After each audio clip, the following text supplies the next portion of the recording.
शहरामध्ये मात्र दिवसेंदिवस मोकाट फिरणाऱ्यांची संख्या खूप वाढत आहे। त्याच अनुषंगाने लातूरच्या पोलिसांनी मात्र कॉम्बिंग ऑपरेशन सुरू केलं असून यामध्ये 105 वाहनधारकांना चांगलाच दंड देखील ठोठावला आहे। शहरातील उद्योग भवन परिसरामध्ये सायंकाळी 5 ते रात्री 10 या वेळेस शिवाजीनगर पोलीस ठाण्याच्या पथकाने कॉम्बिंग ऑपरेशन राबवलं।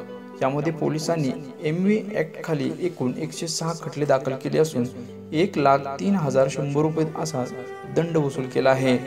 खाजगी शिकवणी परिसरात विनाकारण फिरणाऱ्यावर पोलिसांनी आता दंडुका उगारत कारवाईचा दणका दिला आहे। लातूर शहरात उद्योग भवन परिसरात पहाटे 5 पासून ते रात्री 10 पर्यंत गजबजलेलं असतं। या परिसरात विनाकारण फिरणाऱ्यांची संख्या देखील जास्त आहे। त्यांना अद्दल घडवण्यासाठी मात्र पोलिसांनी हे ऑपरेशन राबवल्याची प्राथमिक माहिती समोर येत आहे। तसंच बार्शी रोडवरील प्रकाशनगर भागामध्ये देखील पोलिसांना असं कॉम्बिंग ऑपरेशन देखील राबवावं, कारण की त्या ठिकाणी अनेक खाजगी शिकवणी क्लासेस आहेत।